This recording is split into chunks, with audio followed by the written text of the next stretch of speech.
Ladies and gentlemen, welcome back to the Uncensored CMO. Now, we have some returning guests in this episode, none other than Jon and Peter from Evidenza. Now, you will discover in this episode their new Fluent device.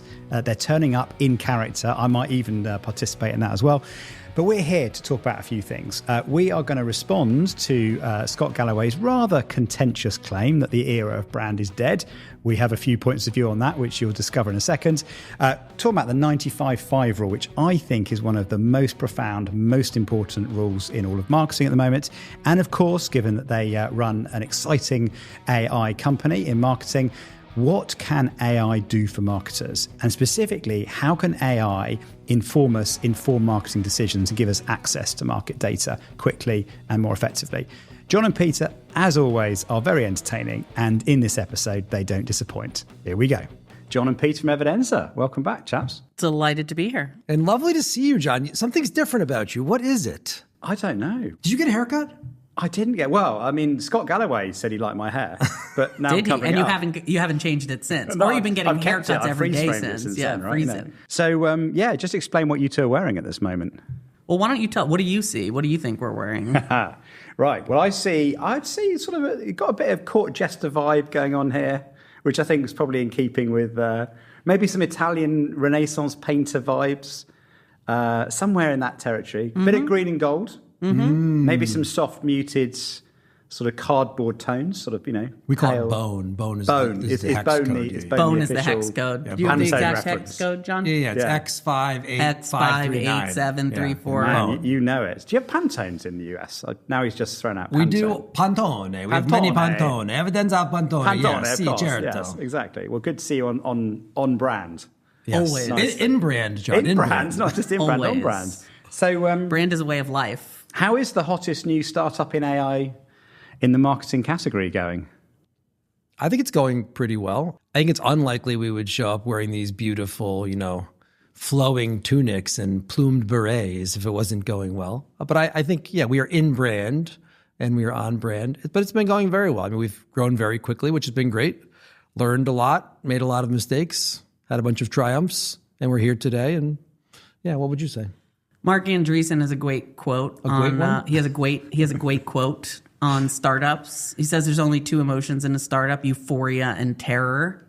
I'd say that's pretty accurate. Yeah, that's pretty good, actually. It's been great. It's been great. I think we've had more euphoria than terror. As Jon said, grown super fast, working with the biggest brands in the world, mostly B2B, but also some huge CPG companies. And it's been an incredible experience. Having two very young children and a new business, just super relaxing. I would describe it as the most relaxing time of my life if I had to describe it in a certain way. Yeah, I should give Sadie a shout out. Sadie, baby, what's up? Sadie loves podcasts, right? Marketing podcasts specifically. Particularly. Is she 4? She's 4 years old, right? She's more of like a marketing AI kind of podcast listener, but she insisted it be in a Renaissance setting with Renaissance garb. So, this just appeals to her many kind of peculiarities. Sadie's also in a rebellious performance marketing phase, I've noticed. Yeah, it's just been sad to see for Jon. You should see the fights at home. So hard. I have to compliment you. At least you're living up to your distinctive asset claims as well, We are, I think, in many ways, evidence that small brands actually can market like big brands. Like, there's actually a lot of conversation on Twitter, actually not Twitter, LinkedIn, sorry. On LinkedIn, probably on Twitter too, though, about small brands and how small brands grow. And small brands don't grow in the same way that big brands grow. But actually, I think you can look at us right now. I mean, one of the things that I learned very early on, Peter learned very early on, is the power of distinctive assets and the power in particular of characters. And nobody actually is willing to take the risk of actually dressing up as a character. Like we talked about it earlier, like you'd have to get so many people to sign off on it at a big company in order to dress up like we do. In a small company, you don't have to do that. You can actually follow the data. Everyone says they follow the data, pay attention to the data. I'd like to think we're actually doing that, like living it, breathing it, dressing as it. Yeah, it's super interesting. I think we've always, if you were to criticize us from our time at LinkedIn and the B2B Institute, you'd say we were just sort of consultants or commentators. It was like, if you believe in this stuff so much, why aren't you running a brand? Why aren't you running a real business? And now we are. And I would say we are running the Aaron Bass playbook. I mean, we're monomaniacally focused on mental and physical availability being distinctive, as evidenced by us coming to your podcast dressed in entire Italian Renaissance garb. And to Jon's point, I don't think the playbook of how you grow is different for big brands and small brands. I think it's the Aaron Bass playbook. The difference is just that big brands are too slow and scared to run the playbook in many cases, especially when it comes to distinctiveness. You know, like products can be copied, but you're not going to see the CEO of like Nielsen come on your show wearing a Renaissance costume. I can pretty much guarantee it, Jon. I think you're about right. I think the difference is with small brands, you have to move quicker and you have to move more boldly. I think because big brands have got the benefit of legacy and reach and scale. Exactly, yes. Right. You know, they can. Yeah. So you guys have got to punch above your weight, so to speak. Yeah, with creative especially. You know, your creative's got to be super weird to stand out to compensate for the fact that you can't get as much reach and media as a big brand. And Renaissance costumes have been a nice way to do that. I mean, the amazing thing is, we put our podcast out, as you know, and, we've gotten a ton of messages and every single message mentions the costumes. So who's your stylist? Right. Where can I buy one? Do you and Rihanna have the same stylist? What Venetian silks are you wearing exactly? We'd be happy to share our Venetian silk dealer with anybody who's listening. Links in the bio. Link in the podcast bio. But we're in an attention economy. So you need a device that cuts through and gets attention. And actually, we're in a low attention economy because people pay low attention to things. So anybody who sees this episode or sees one of our episodes, they can just scroll through the feed, which is where the majority of stuff is happening, the majority of attention is. And they don't have to listen. They don't have to watch. They'll know, oh, those are the guys who wear the plumed berets and the beautiful flowing, tunics. And they say sell synthetic research, do marketing AI. It's kind of what you need to have. Like, I feel like if you don't have that, I'm not sure how you grow today. And you need that as a big brand or a small brand. Yeah. I mean, to be fair, I mean, you're absolutely right. I mean, look at the data. Characters are one of the most effective devices. But they're not used very much, are they? No. I mean, in B2B, it's less than 1% use characters. I think we did that research together. You guys, yeah. That's crazy, isn't it? Like it's brought in the biggest competitive advantages that no one's bothering to use. Yeah, and we said that for years. We said it's the biggest arbitrage opportunity in B2B. And then when we started the company, people told us, they're like, so you guys going to have a character? Of course. Yeah. Of course. The first characters are ourselves, as you can see. But over time, I'm sure we'll morph into some sort of Renaissance pocket professor type thing we're playing around with. But you have to find, as a small company, you have to find an unfair way to compete. And one of the only unfair ways I can think of to compete is to dress up essentially like Renaissance characters. Because when Peter and I would travel the world and we would talk to all these B2B companies and we would tell them or show them a slide on the effectiveness of characters, uniqueness and fame, they're in the top right? Top right is all right. Show them the Geico, Gecko, and they would always say the same thing, right? They'd be like, well, we can't do that, or that's not serious enough for us. And so nobody will play there. Well, then that creates an opportunity for a small company like us to go play there. And the other thing that people forget is you can do it for free, right? It's not like having to pay a celebrity to endorse your brand. It's like the Duolingo duo, right? The owl, for free, and they've built a character that's got something like 120 million followers now. Yeah, to be clear, the costumes we're wearing were not free. These are the nicest Italian Renaissance costumes that Amazon can buy, It probably costs, it could easily be $100 in merchandise. Huge expenditure. It's interesting, though. You're right. Like we are creating IP, right? Intangible asset that we own.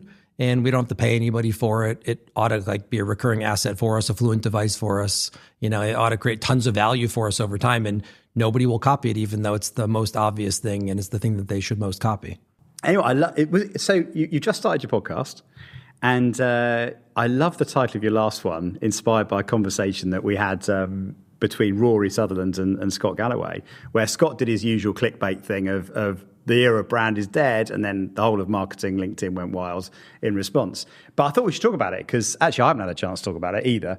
What did you think of what Scott said, obviously? Well, first of all, huge kudos to you for getting Galloway and Rory together. I mean, that's one of the greatest podcast episodes I've ever listened to. It's the only time I've ever heard Rory listen and not talk. Yeah, I'm scared. I know. Quite a feet. I couldn't help but notice you didn't get a lot of words in there, Jon. Do you know, it was meant to be like I was meant to be facilitating the debate between them, but the stage was really small. Need to happen. And I'm like, I'm not even going to say anything. Right? It's impossible with those two to get words. It would be impossible, right? Yes.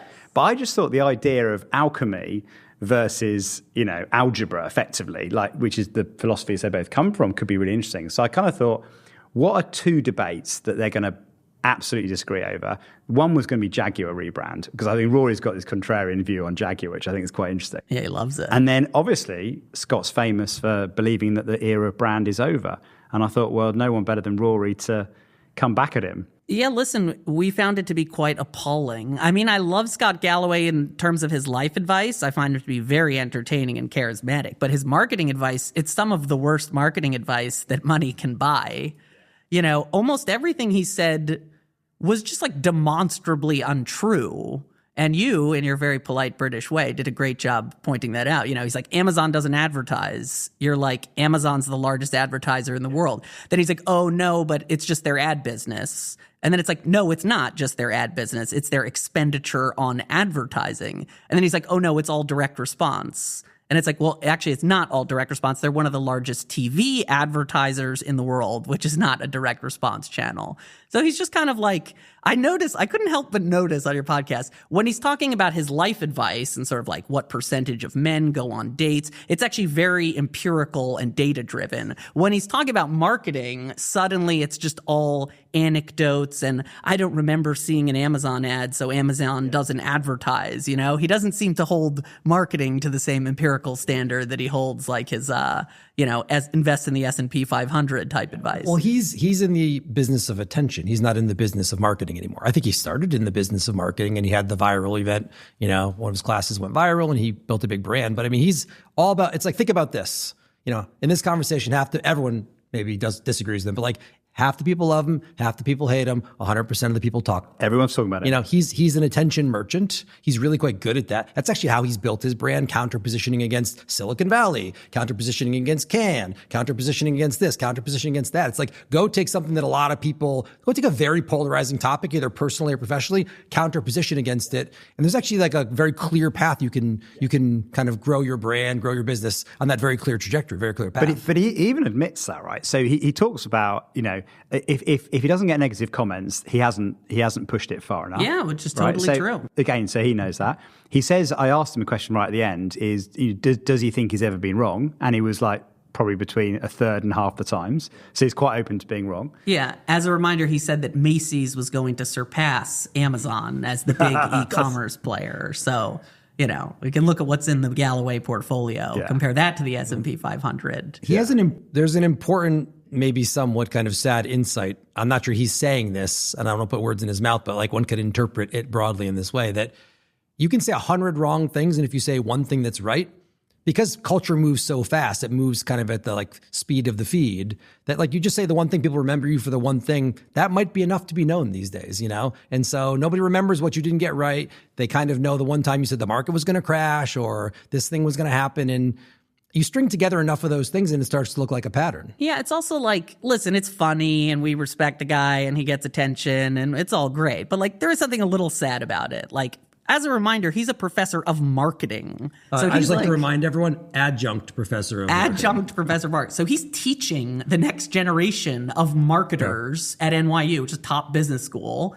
And also, I know for a fact, like a lot of executives listen to Galloway. Like at LinkedIn, like the executives reference Galloway all the time. So his idea that like brand is dead, nobody advertises, all you need is a great product that will grow through word of mouth. He says it with incredible eloquence and confidence. It's wrong on 1,000 different levels, demonstrably wrong. But, it really it has a negative effect on the whole industry to have someone so charismatic saying something so wrong at scale. I was shocked actually when he said, I believe, because I was in the crowd. It was a wonderful event, John. Thank you for having me. And he said something like, guess you let anybody into the event, Chipotle, it doesn't advertise. They're 5 times bigger than McDonald's. And I literally checked on my phone in real time, and McDonald's is 5 times bigger than Chipotle. Yeah, I'm like, and Chipotle advertises. Yeah, this is like it's not just demonstrably wrong. It is immediately falsifiable. Right. It's like you Google it while he's talking, and you're like, that's not true at all. But again, his game has shifted from being marketing to being commentary. He talks about so many different things now. When you're in the game of attention, you're talking about every new thing. You're talking about culture now.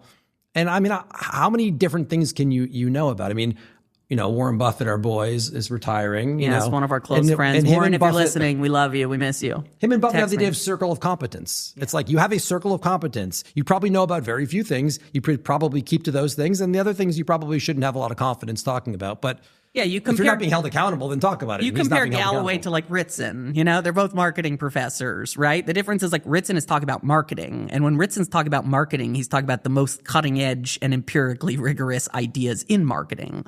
Galloway's hopping back and forth between, Macy's going to beat Amazon, brand is dead, invest in the S&P 500, young men aren't going on enough dates. Exactly. It's it's just how many things can you possibly be an expert in, I mean, Galloway is way beyond marketing, really, in terms of what he talks about. No, he's like a life professor. He's more like a life coach. He's a famous. life coach. He's what we call famous. Yeah, he's famous. He's famous. God bless him. We're talking May about we all, exactly. may we all be right as now? famous as It's Scott working, someday. Scott. It's working. It's Don't working. stop. Don't stop. No, don't stop. He'll be at all. very Don't happy stop what right you're now. doing. Yeah, right. Exactly. I mean, the other thing I think that he kind of misconstrued is by picking examples of tech disruption and that applies to everybody. So if you're NVIDIA, right, of course you're going to not rely on advertising to begin with or brand building to begin with because you've got an advantage technologically. But most of us working on most brands are having to fight a different fight. And even the tech, as Amazon is a great example, is you had a product advantage at one point, but when everyone catches up, what have you got left? You've got your brand. And that's going to be the thing that's, Yeah, it's reasoning from the extremes. John and I would get this all the time. We'd go to Singapore, say invest in brands. Someone hand would go up and somebody would be like, Airbnb doesn't need to advertise. And what would we say, John? You're not Airbnb. You're not Airbnb. You're not Scott Well, Galloway. ironically, Airbnb then did get and then of course, right. Then is the funny part of like it. even these companies that are held up as not advertising, like Amazon, which famously said, ads are the tax you pay for a bad product. Like Jeff Bezos has certainly eaten his words on that one. They're the largest advertiser in the world. And they run an enormous advertising marketplace. Right. That's how people find products on, high quality brands are found on Amazon. I mean, there's a million Chinese copycats. How do you find high quality brands? It's the signaling you get with advertising. I think the interesting take that Galloway started to get to, which I think you could have a very interesting conversation about, is in an AI first world where people are no longer Googling necessarily like what hostel do I stay in Istanbul. They're just asking ChatGPT, what does that mean? And is that the end of brand? But I think if you look at all the data, actually, it'll just be the same thing. Like just like humans use brand as a shortcut to get to the right answer, the LLMs will do the same thing. We've already seen it for ourselves. Like I'll take someone's phone and I'll say, hey, who's the leader in synthetic research? And our brand, Evidenza, will come up. And why does it come up? It's because we were in the Harvard Business Review and we were in Marketing Week, and the models are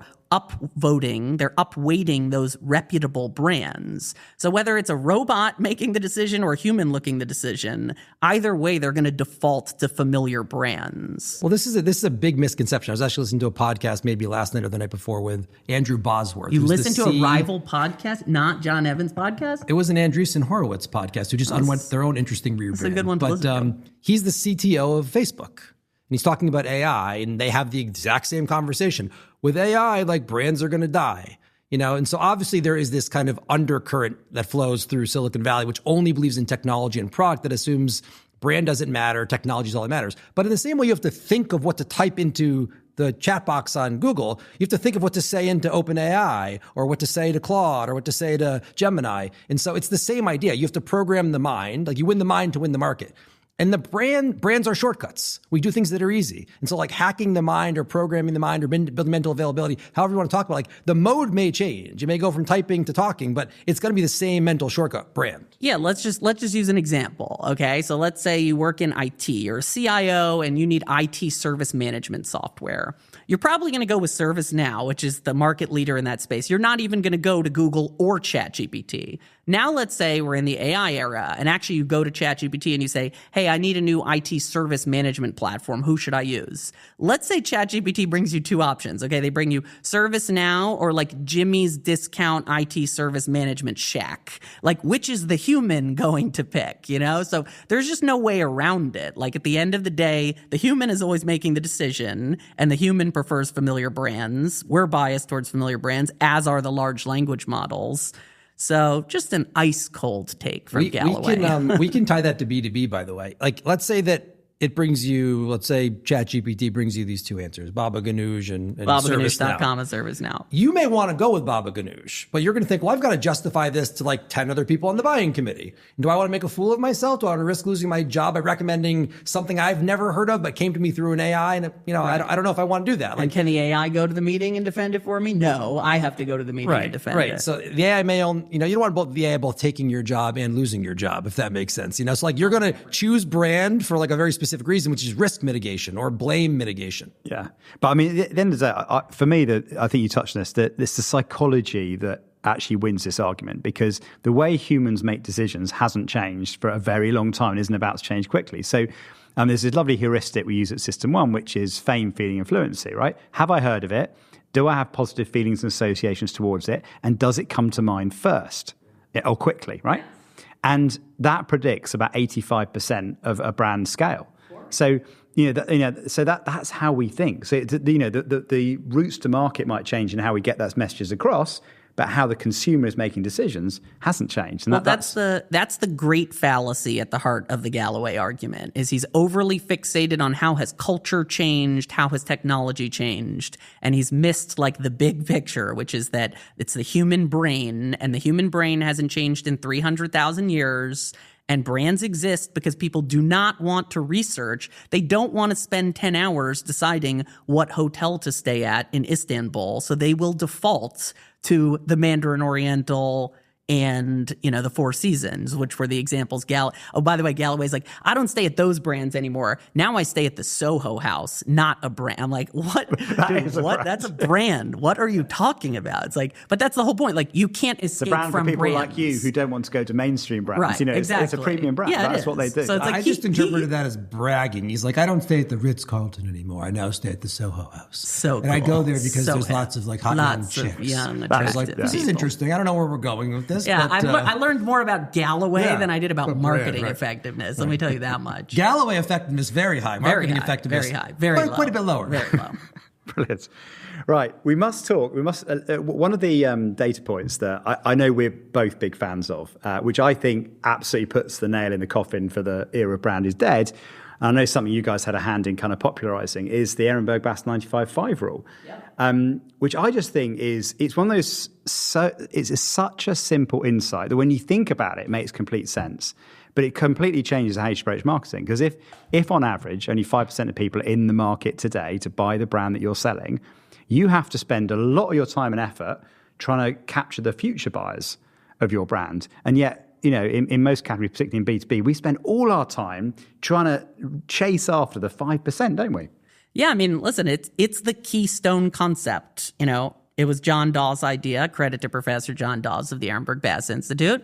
I like to think John and I had a role in popularizing it. We wrote some of the first articles about it. But ultimately, the reason it's gone so far and been so widely adopted is because everything just kind of falls into place. It's like, okay, now I get it. My objective is to influence future buyers, get future cash flows from future buyers. My creative, I get it. The job of my creative is to create a memory that will be recalled in the future when someone goes in market. It's not to say buy now, buy now, buy now to people who are not going to buy for years. The media, I need to broadly reach all the people who could buy from us in the long term and in the short term. The measurement, I need to measure how sticky those memories are, how likely we are to be recalled, not how many people are clicking or converting. So every aspect of the job of marketing just sort of falls into place when you get your head around the 95-5 rule. It also explains why you've turned up in costumes, right? It does. Because the point is to be remembered at the point you're thinking about buying the product, right? Well in advance even. Yeah. I mean, the thing I really love about it is coming back to the point about,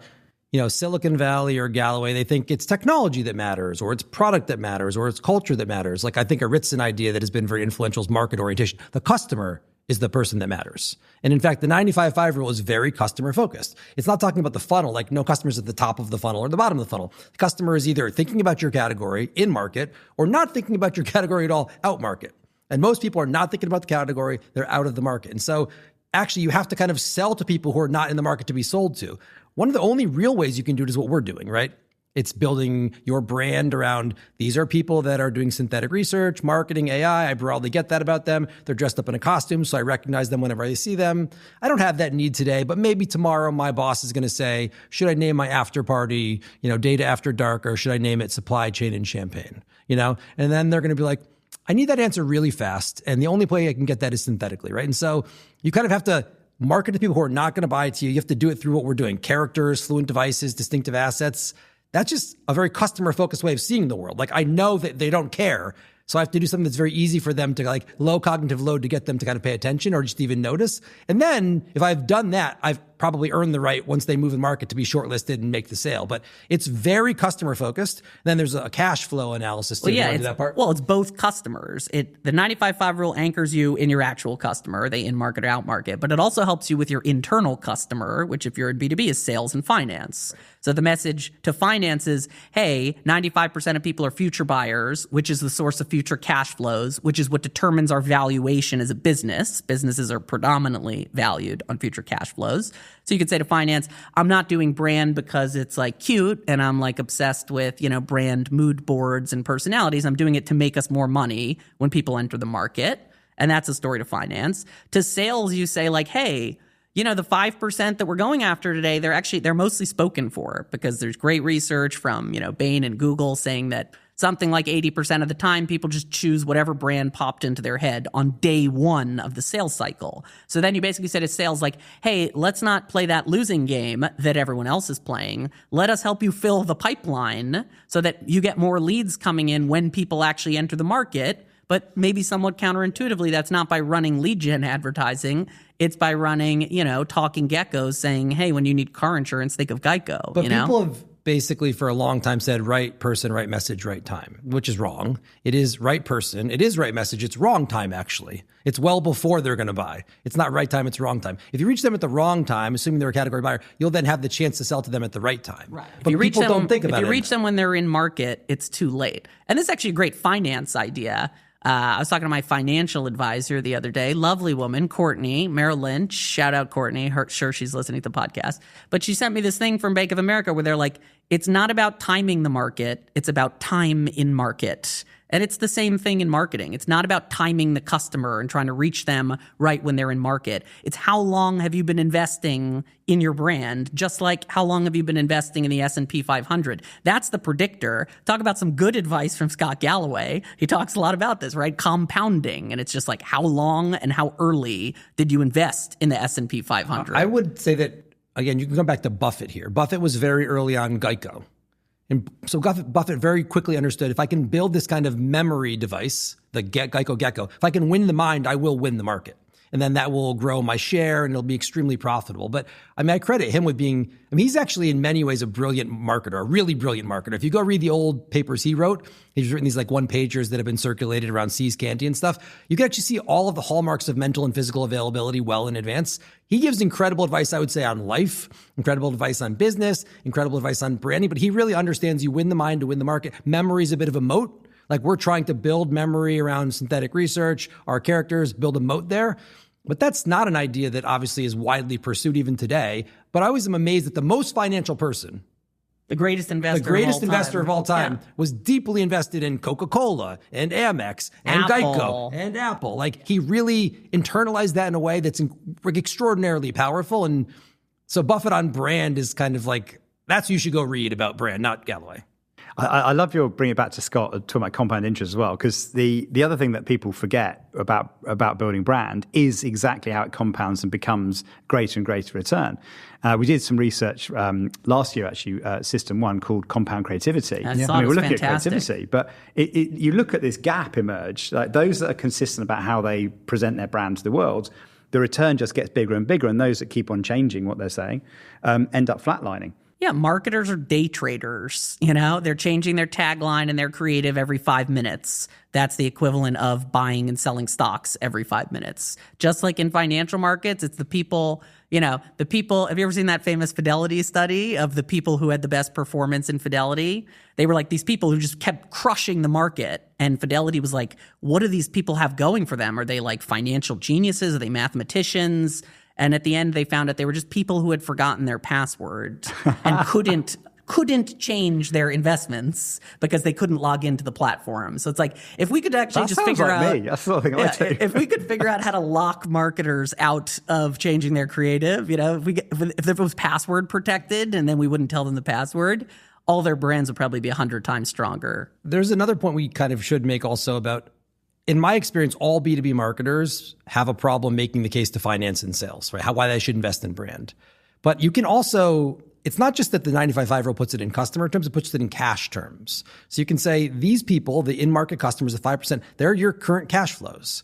These people are your future cash flows. You need a steady stream of future cash flows in order to underpin the value of the business, the market cap of the business. And so you have to be balancing those two things. And if you don't, as you said, you will grow maybe in the short term, but you will flatline and then you will decline. And that's not a place anybody wants to be. The problem is that most people are not in their job in market, like don't have their job or tenure long enough to make these kinds of longer term investments. I mean, it's overwrought, the idea that like all CMOs lose their job in 4 or 5 years, but like you have to think in decades rather than in kind of minutes. And as Peter said, that's just not how it works, especially in a world of like chasing clicks rather than memories. Well, I've got this theory that actually brand matters even more in B2B, right? Because if I think of B2C, if you can get yourself on shelf, let's say you're a new toothpaste, if you can get yourself on shelf, you've got a chance because people might buy toothpaste 2 or 3 times a year and you're side by side, you've got some physical availability, you have a chance, right? If you're in a product category that's bought every 5 years and there's no shelf, like you've got a really, really big brand job on our hands. And yeah, if you look at where people spend their money, in B2C, it's well established, you might do 60-40. B2B, well, in fact, I've been doing a few workshops recently with some senior B2B marketers asking for the average split.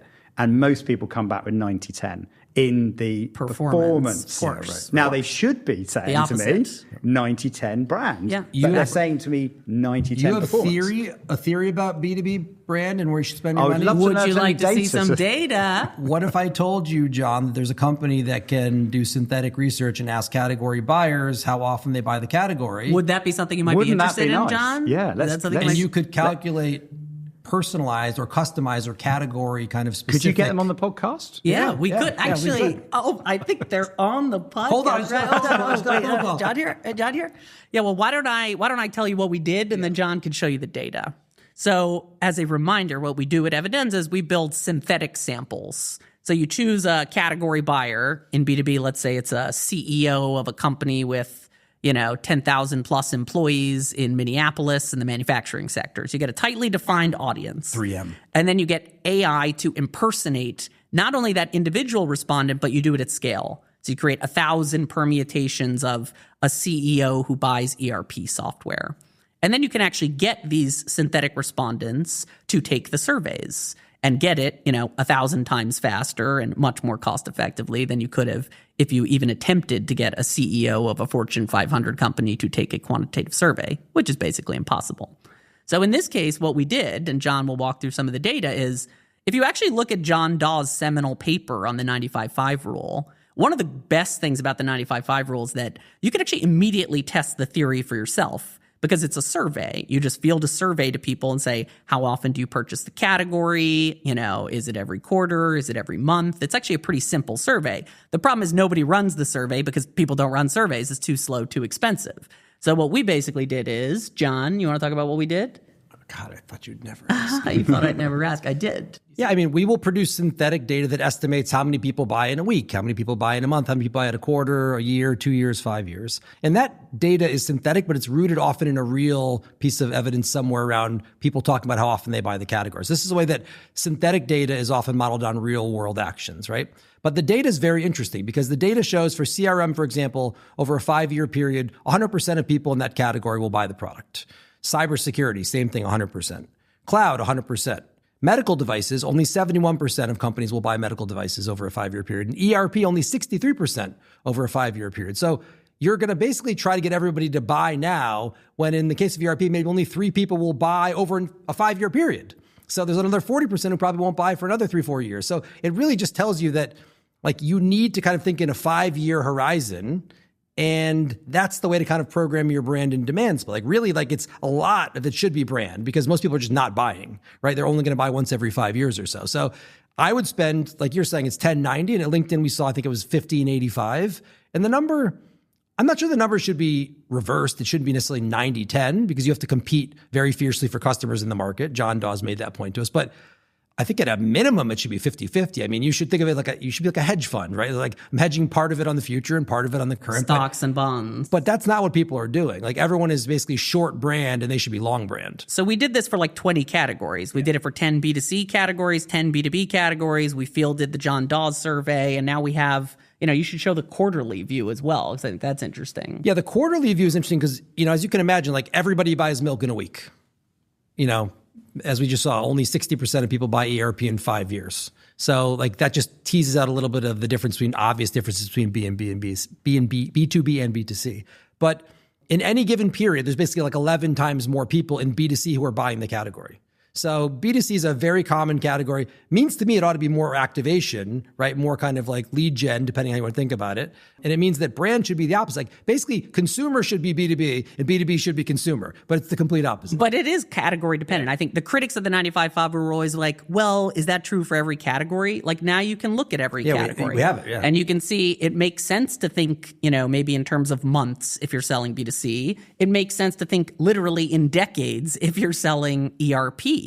And these are the kind of things that you need to know to explain to your CFO. So what's the kind of range? So if 95.5, I'm guessing, is an aggregate or an average of the study, what kind of variance did you see in the data by category? The most categories will over a 5-year period get 100% of buyers. But again, like ERP was the one I think we saw where it has the fewest buyers over a 5-year period. And that's, again, 2/3 of the people will buy the category. So like that's probably like something you buy every 8 years, right? Cars you buy every 10 years. Right, which is very Cloud interesting. You buy every 3 years. The cars thing is interesting though, because there's actually B2C categories that are purchased even less frequently than B2B categories. They behave like B2B. Like cars look more like ERP than they do look like toothpaste, And actually things like cybersecurity or CRM are like a little more frequently purchased. Maybe those are more like televisions than they are. They're certainly not toothpaste, but there is this whole range, and it makes sense to actually think about like the category context. Well, one I worked on, which I'll test you guys out on then, is I worked on the number one energy drink in the UK, Lucozade, right? And we had a bit of a brand relaunch. I got the data out, inspired by how brands grow. I thought, well, I better check.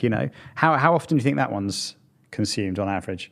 I would think people buy it maybe like once every 6 months. I think 20% of people buy 50% of the category usually is the Ehrenberg-Bass idea. So yeah, pretty spot on actually. Yeah, the average purchase frequency was 2. Right. So actually bang on in a year. In a year. But this is the data that blew my mind. So other people probably once every 2-3 years. We were looking. The mistake we made is we cut the data by a year because we started with the assumption that let's look in a year, right? How many people buy? Right. And it came out at 2. I'm like, okay, fine. And we had 26% penetration. So 26% of the UK will buy some point during the year. I said to the team, just reset that for 3 years, just out of interest. Is there anyone else in there? 46%. Right. So 1 in 5 people were buying less than once a year. So when we had our relaunch campaign, I got to the conclusion you came to, which is like, hang on a minute, this is not an 8-week campaign. Yeah. This is like a 4-year campaign. Yep. Like if we're going to genuinely reach everyone, and that 20% is huge. They're the people we need to get back to the light buyers, is where your volume comes from. So even in energy drinks, which you'd think would be a high frequency category, that plays out. What I love about this data though is, and this is like an interesting segue into AI and what AI is capable of. When Jon Dawes did his research, he's a single professor who has many things going on. And over the course of a month, he pulled together a paper that referenced, I think, 3 categories. And now, you don't have a professor in a department. You basically have a professor, a PhD in your pocket. And so there's all these things that we would have wanted to know empirically that you can now start to establish empirically. Like there just wasn't category data for 20 different B2B categories previously. There was maybe 2, maybe 3, and now you can produce 20. You could do it on the B2C side, on the B2B side. I mean, it's like you can do it across markets. You Right. can do 150 markets. What's the 95/5 split for CRM? How does it vary by CEOs and CTOs? I mean, the kind of scale at which you can now field this type of research synthetically, it's staggering. So you can take evidence for the first time, often with like a cited study, that you could take it to your head of sales, you could take it to your head of finance and say, like, here's the case, the financial case for investing in brand. And it's rooted in category behavior. It's rooted in customer behavior. Whereas previously you didn't have the Evidenza to go on the Offenza. Now you do. Ah, beautiful. There it is. John loves to rhyme all the time. It should be a crime. But it's how not. much John likes to rhyme. How much you whine. There's the clip, ladies and There gentlemen. we go. That's great. We're done. You do need a jingle though. I mean, you've got the characters. We definitely surely need a the jingle. jingle's the next. We definitely. the next I mean, we've been one. talking about go on the Defenza with Evidenza, go on the Offenza. We've been singing the with Paw Evidenza. Patrol jingle a lot lately. Paw Paw Patrol, Patrol, Paw Patrol, get be there on the double. But I yeah, don't we think do. Yeah, unfortunately it's taken, but maybe we could do that with synthetic data. We do. We'll Yeah, take it under it feels like a little advisement, brief, John. doesn't it? Yeah, it's a good brief. We Yeah. accept brief accepted, John. We'll come up with. I mean, the something. question I guess around this is, do you think that Do you think it needs to make sense, or do you just think it needs to be memorable? Like memorable. Yeah, I think so too. No making sense. Nothing required. needs to make sense. So I think go on the Evidenza with People Evidenza, say, right? we'll be giving demos of our platform to clients, and they'll interrupt. I'll have just shown them category entry points for aviation maintenance services. And the guy or the woman will interrupt and be like, sorry, I couldn't help but notice, why is everything in Italian Renaissance branding? And I was like, well, you just answered your own question. You noticed it. Like, that is the point. The point is that it's weird and noticeable. Is there any logical reason why a synthetic market research company should have Italian Renaissance branding? Not particularly, other than me and John plan to retire to Italy someday, I think. But short of that, it doesn't need to make sense. It just needs to be memorable. Les Binet and Sarah Carter in their book, 66 Ways Not to Plan. I don't remember the exact data, but it's very similar to the character idea. It's like nobody uses characters, but characters are wildly effective. Maybe it's less than 1%. And I think the same thing was true. Nobody uses jingles, but jingles are wildly effective. So you could just probably build a brand on a jingle and a character. Keep that in mind, by the way. And that would be an incredibly empirical growth strategy. The next time you have us back on your show, John, I vow to you. I make this vow publicly. You heard it here first. We will have a jingle. We will have a jingle by the next time we're here. The question is, it will be on the offense or the defense of Evidence. I'm not saying it's going to be a good jingle. Surely you can ask the audience on that. Right. Come on, we could get them silly. But going back to my good friend Orlando, which I know you guys know well. I love Orlando. His work on the left and right brain and what features in advertising get remembered, and melodic music comes out top right in the box. It creates an emotion and it sticks in the memory. Top right is all right. There you go. All right.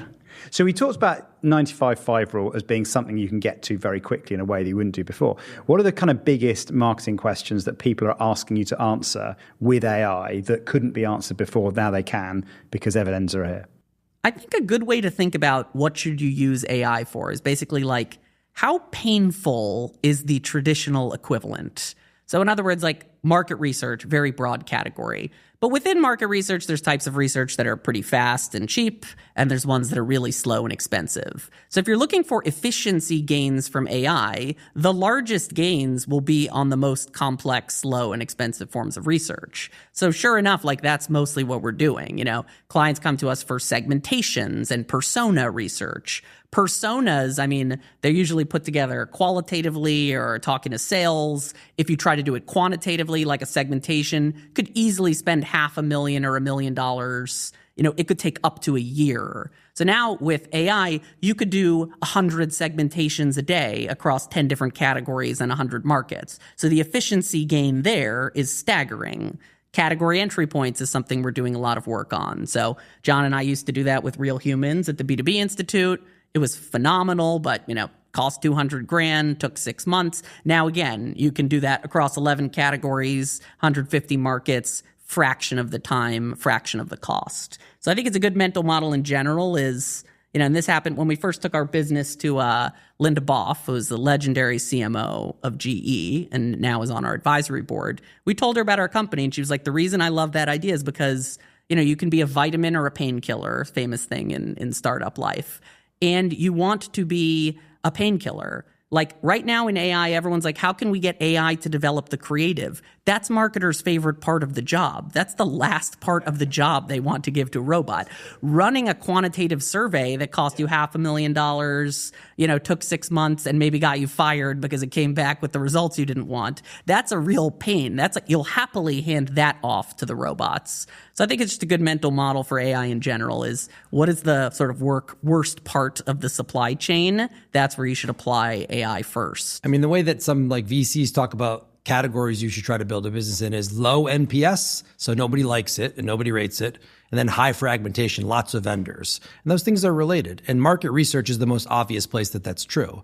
There's all sorts of problems with, on the one hand, survey fatigue. People get tired taking the surveys. On the other side, on the client side, it's survey remorse. I didn't ask the question properly. I got back the research. It didn't tell me what I wanted. And in some ways, we're solving both of those problems. And once you reduce the risk on kind of the fatigue side and then the kind of client side, then you lower the kind of cost of asking questions. And people, it turns out, want to ask a lot of questions. And the reason they want to ask a lot of questions is they want to understand what their customer thinks and says and does and, who they talk to and what matters. And so I've been amazed by, on the one hand, as Peter says, there are very substantive things people want to figure out, like who's on the buying committee, how long is the process, why do they buy?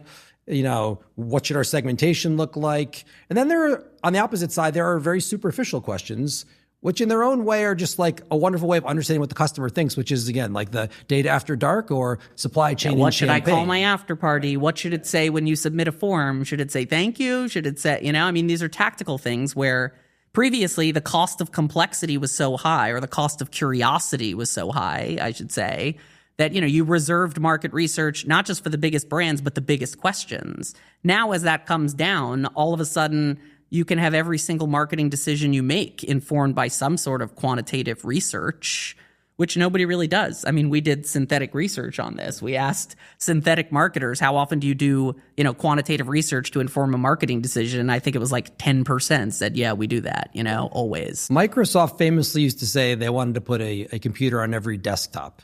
And I think our idea would be put a customer in every marketing plan. Because right now, most marketing plans do not have voice of customer or data from the customer or verbatim from the customer in any meaningful way. Because the customer's too hard to find. But they should, right? Have you ever heard the Jeff Bezos empty chair thing before? Yes. Yeah, it's a great example. It's like Jeff Bezos leaves a empty chair in every room to represent the customer. But there is a reason that the chair is empty, because it would be deeply impractical to fill the chair every single time you need to make a decision with the customer, even though the customer is the most important person in the room, as Bezos is saying. Now with AI, you can literally fill the chair. For every marketing decision, you can have the voice of the customer. And, it's very paradoxical. You'd be like, how did the invention of robots make marketers more focused on humans and their customer? But I think it's absolutely what's happening. I don't know if you have the same program over here. We have like Who Wants to Be a Millionaire program on TV. Yeah. We do. And they have this Ask the Audience, right? Where you get stuck on a question, you press a button and you get to ask the 100 people that are there live in the show. And that answer is usually the right one, right? Yeah. Because it's wisdom of crowds. Wisdom of crowds. It's like that, isn't it? It's like the same thing. You get to press a button every time you've got to make a decision, ask the audience. Focus group on demand, customer on demand, quantitative research on demand. I mean, it's wild. The internet is basically the world's biggest market research study. And if you think of it in that way, you can start to ask all sorts of interesting questions, no matter how big, how small. I mean, that's the number one thing I think every CMO should think about is, how can you bring the voice of customer into your organization, for as many big or small decisions as you want? But the truth is, as Peter said, you can use it people traditionally use it for one big survey a year. You should have one big survey a month. Yeah. You should probably have one big survey a week. I mean, it's just, that's where the world will go. And frankly, we'll all understand our customers better. We will build better businesses. Customers will be happier as a result. Economies will probably grow. I think there's a very positive way to think about this. The closer you are to the customer, the better your business does. I think I think that's probably my big takeaway from being in this AI space for a year is you've got the critics who think everything's going to get worse. And then the optimists are kind of like, oh, well, it'll just be the same, but faster and cheaper. I think John and I at this point truly believe it's actually going to be better. Lab-grown marketing will be better than man-made marketing. It will not just be faster and cheaper. It will be more flexible, so you can go back and change the sample, change the questions. It can be informed by marketing science, so you can be like, how would Ritson position the brand, and bake that into your positioning research. It can be more financial. You could say, hey, go read all the earnings calls in this category and append that financial data to the quantitative research. And now all of a sudden you have a market research report that is not as good as the traditional equivalent. It's probably 1,000 times better. It's faster, it's cheaper, it's more flexible, it's more financial, it's more grounded in all the marketing books that nobody took the time to actually read. It's going to be great. Well, on that, we were working on a similar thing with System 1 where at the moment you can afford to use the approach maybe on the top 5% of your communication. And we're like, well, hang on, what if we trained the AI on Orlando Wood's work, on the date, on all the human responses? We've got 160,000 times 150, whatever that number is, it's a lot, right? So, all the emotional responses, and we can tag everything and code it all up and that sort of thing. Imagine if you could just test everything in the world, right? This is why AI will not be average, because you won't ultimately train it on the average thing. You'll train it on the Orlando Wood or the Jenny Romaniuk or the Jeff Bezos or the Warren Buffett or whoever it is, right? You'll train it on brilliant people and you'll get brilliant insights. You already see that. I mean, the new models are not trained on the average insight. They're usually trained on PhDs who are grading answers. And so you're getting PhD level answers back. I mean, the problem isn't now that the answers aren't good. It's that people don't have good enough questions to actually get the intelligence out of or that there's machines. actually too much answers and they're like drowning in the data, signal versus noise. Drowning in data, but parched for wisdom. Beautifully put, John. There we go. It's there, isn't it? I loved your point earlier about painkillers versus vitamins as well. Because I mean, to give our good friend Galloway another outing as well, there was one thing he said on the podcast that's been viewed. That was right? One thing that was right?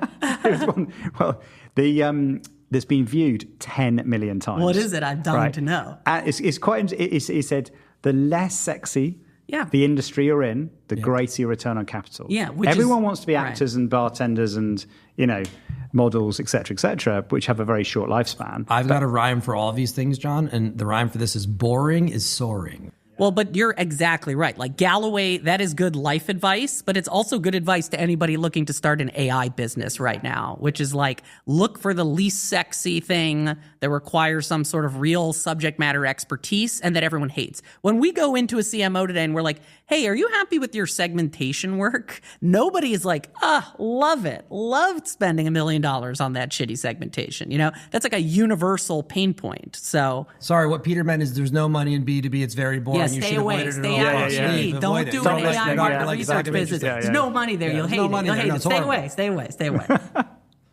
Yeah, but it so is sexy. It's true. It's too sexy for everyone. He is right about that. He is, totally. It's a brilliant insight. I mean, there's like a company in called Viva that's a CRM just for healthcare. I mean, Salesforce is one of the world's biggest businesses.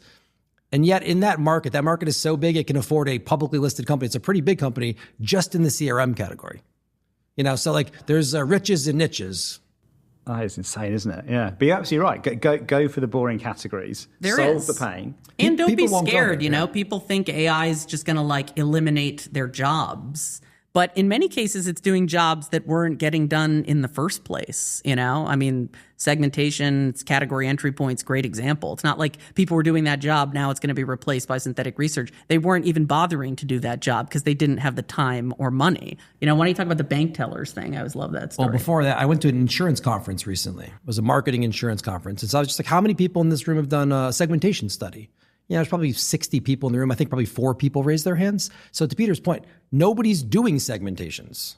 So if they get to do a segmentation, it'll literally be the first time they get to do it. And AI will probably be the first time they can actually do it, right? So there's all these things that were never possible. So it's not removing those jobs, it's creating those jobs for the first time. And that's actually really exciting. Like, there's actually a whole new set of category entry points, especially in B2B, that are kind of like birthing as we speak. Like there's the question like, hey, I need this answer by tomorrow about like, let's say like, should I show this message when I'm, you know, sponsoring a post, or like, should I show this message? Or I want to do a segmentation, or like I need data on the 95-5-year-old to bring to my board meeting next week.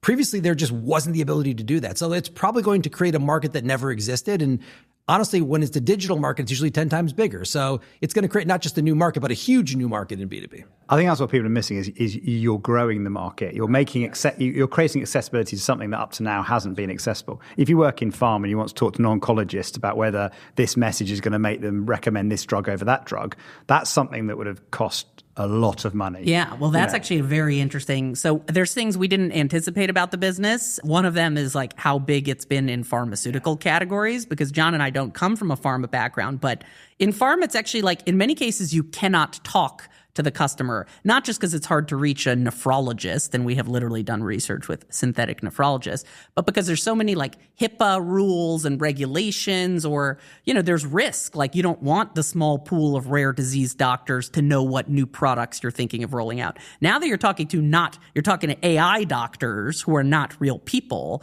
all of the risk is actually removed. Like you skip months of regulatory compliance and like reputational risk of new product ideas or rebrands leaking to the press. So it's just like another example of how it's not all just faster and cheaper. It's like better in ways that you wouldn't even anticipate. We're dealing with complexity there because, you know, you might have government regulations, you know, you might have very technical products that would take you months to even understand before you even get to the answer. But it's able to kind of think through all that. We have a medical devices customer who told me that she's thrilled that we let her talk to fake customers because she tried working through legal and procurement to do research, and she literally couldn't do it for 9 months. So she's like, I literally cannot talk by law to real customers. So I'm delighted to talk to fake customers, And that's a really fascinating, and as Peter said, kind of unanticipated, unexpected idea. But that just makes something new for the first time, something possible. I mean, it is physical availability in a way, although it's more like digital availability in a way that was never possible before. So like if you pair the mental availability with the physical availability, I'm told big brand or small brand, you get growth. There you go. That's what the book says. Yeah. I think it's true. The book is right. Yeah. Right, so exciting first year. Congratulations on where you've got to with the business. And AI is just changing all the time, isn't it? I mean, I know I was at our good friend Colin Fleming. I bumped into him at Adobe. In fact, his episode came out last week. It was a great episode, Colin. Yeah, Colin's great, isn't he? I mean, what a brilliant good. way of... He's got such a good way of communicating complex things in simple ways. Well, he was raising millions at 13. That's amazing, right? That is a brag, isn't it? Right. I mean, that's legit. But yeah, I don't meet a lot of former race car drivers who become CMOs of gigantic enterprise technology companies. Or as my daughter would say, that's a flex. That's how she God bless. That's pretty impressive, isn't it? But even at the conference, I was like learning like what agentic AI is, which I hadn't heard of before. But even the language is changing, going from a kind of, is it deterministic to probabilistic in terms of like not just answering a question, but actually thinking through a brief and an issue and coming and solving it. Where do you guys see the big change coming in AI over the next year? I think the big change we've seen in our business. So like a lot of times we'd be presenting our product to clients and they'd be like, this seems too good to be true. Like, what is it not good at doing? Which is a great question. And we always said there's a lag in the data with a lot of these large language models. So it's not very good at real-time analysis. In other words, like they just announced a new pope while we're filming this podcast. It wasn't Pizza Balla. It wasn't me. Sadly, An I was American passed pope over. as well, An American pope. Who would have thought? And there's been a trade deal with the US and UK all in the so same hour. We'll talk about tariffs in a minute. So if you were about to poll, Catholics or supply chain managers, if you tried to do that 6 months ago using synthetic research, we would have told you it's not good at that because it doesn't know that happened. Like our synthetic respondents have kind of like been in a box. They don't know what happened probably in the past 2 to 3 months. What's happened now is that almost all the models have become real time. And so we've had a few clients now where we've been running these tests where, like let's say they want to know how people are feeling about the tariffs.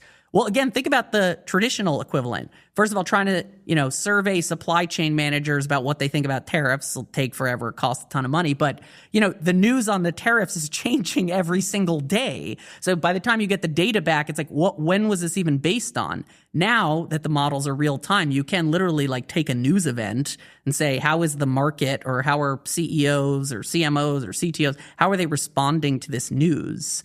And I think that's very, very exciting because now you can start to get these like, both timeless insights and timely insights to inform your marketing decisions. Another thing people worry a lot about, which to me is a bit of an outdated idea, is hallucinations. Like we were on a call today and somebody brought up hallucinations. And Peter and I always like to joke, there is a hallucination problem. There is. It's with people. It is. The models have gotten much bigger and much smarter now. And so their hallucination rates are literally in many cases 1/20th the hallucination rates you would get from a person if you surveyed them. So like there is a hallucination problem. It's now the opposite It's the of what it marketers. used to be. Did I tell you my Toto marketers, toilet story, John? I don't think you have. So I was in this demo. I was doing a demo, and there was just a guy who was like agency guy, super skeptical of synthetic research and kept trying to do like gotcha stuff.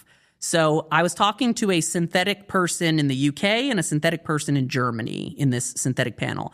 And the guy, the agency guy, the skeptic was like, ask them if they've heard of Toto toilets. So I was like, all right, sure. So I go in and I type in, have you heard of Toto toilets? The German woman says, yeah, actually, I just remodeled my house. We were thinking about Toto toilets. It was too expensive. British guy's like, yeah, I've seen that in some upscale hotels. I know about Toto toilets. The agency guy's like, gotcha, I gotcha. And I'm like, what are you talking about? And he's like, that's a hallucination because Toto toilets are only sold in Japan. It's a Japanese brand. So there is no chance people in the UK and Germany have heard of Toto toilets. And I was like, that's super funny because I live in Brooklyn and I have a Toto toilet. So like, again, the human is hallucinating. The marketer is hallucinating about what they think they know about the brand. The robots, the synthetic research is actually right, so it has a lower hallucination rate in some cases. So that's been a fun nuance. That's a great one. Yeah. And there's been a lot of those moments where people are just like, no, no, no, no, no. Or we have times where, marketers will present, a CMO will take our research to someone in marketing and they'll be like, oh, no, no way. And then they'll take it to someone in sales and salesperson will be like, oh, yeah, we hear that every single day. So there's just so many assumptions that humans have. That's going to be one of the interesting wrinkles with synthetic research is, you actually see this in medicine. So there was this newspaper article in the New York Times of doctors with AI and doctors without AI, and then just AI by itself. And everybody wants the story to be that the doctors with AI were better than just the pure AI, but the pure AI actually won by a large margin. So if you're having an operation, you want the AI. Yeah, because the doctors were overconfident in their opinion. They kept overriding the AI, so it's like the human is not always right. The machine is not always wrong, There's a different angle on the doctor story, too. There's another study on doctors versus AI. And in fact, people enjoy talking to and spending time with the AI more than the doctor because the doctor is very busy and very tired and has to get to the next patient. The AI doesn't have to do that. The AI is infinitely patient. It's infinitely empathic. So there's a weird way you can start to think about AI as like it has a heart. Like, I'm not surprised it has a brain. Like, there are large language models. They're trained on tons of data. They're kind of genius. But that's not surprising. It's the heart that's surprising to me. And then also, like, another thing that's very big trend, obviously, is the multimodal nature. So, like, they have brains, they have hearts, they have mouths. Eyes. They can talk to you. They have eyes. They can look at stuff. They can listen to you. And so, like, you now basically have, like, they are called neural networks, right? And it is called artificial intelligence. And you're kind of getting... You can very quickly see you're getting kind of a digital twin, so to speak, that is capable of doing all the things that humans are capable of, which is that in some people inspires hope and in other people it inspires fear, Well, I think it's a bit of a branding thing. I mean, coming back to Colin, I thought the whole agentic AI sounded a bit scary. It sounds like kind of like the FBI taking over matters, right? But he just said, think about it as your own personal minion. And I was like, oh, right. Oh, that's great. Somebody who can do all the work for you, all the boring tasks, doesn't have to sleep, gets on with it, makes your life better. Yeah, the marketing of AI is very interesting. And, these Silicon Valley companies that are way ahead of the industry are going to have to figure out how to tell normal, everyday people what it does. And you're going to see probably the best metaphor I've seen for, agentic AI is this idea of self-driving computers, So it's like you can sort of begin to understand what that means. It's that you're not asking the computer Galloway's not going to say, hey, what hotel should I stay at in Istanbul and then go book the Soho house. The robot's going to go self-drive computer, going to go book your reservation for you, and probably at the lovely suite that Galloway likes to stay at the Soho house. I mean, that's obviously scary to some people because they see that as, I'm going to lose a job if I'm a driver, right? Or if I'm a booking agent, I'm going to lose a job. But there is lots of examples of automation. Like the history of technology is basically the history of automation, right? Where like at some point you had ATMs and that replaced bank tellers. But there's actually more bank tellers now than there was in 1960. And then you had kind of like self-checkout at grocery stores, but there's actually more cashiers now than, there were in the 1960s. And the same thing is true now with Amazon has robots in the warehouses and there's more warehouse jobs. So automation has a weird way of creating more jobs, not removing jobs.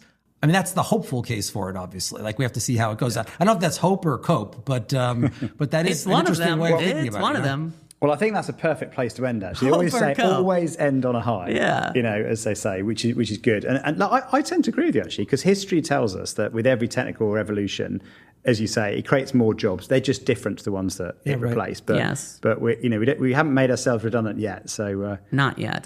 Brands will never die. I don't think marketers will ever die either. Well, listen, I look forward to the new Evidenza jingle next time we meet. Thank you. That is our vow. I promised you. The brief's out there. But thanks for sharing the updates. With Evidenza. Yeah, and congratulations on an amazing first year. Sitting on a credenza. So much. Thank you for having us, John. Good Hugely appreciate it. Lovely to see you, John. Have a good one. Take care. Thank you very much for listening or watching Uncensored CMO. I hope you enjoyed that. If you did, please do hit the subscribe button wherever you get your podcast. If you're watching, hit subscribe there as well. I'd also love to get a review. Reviews make a big difference on other people discovering the show, so please do leave a review wherever you get your podcast. If you want to contact me, you can do. I'm over on X @UncensoredCMO or on LinkedIn, where I'm under my own name, John Evans. Thanks for listening and watching. I'll see you next time.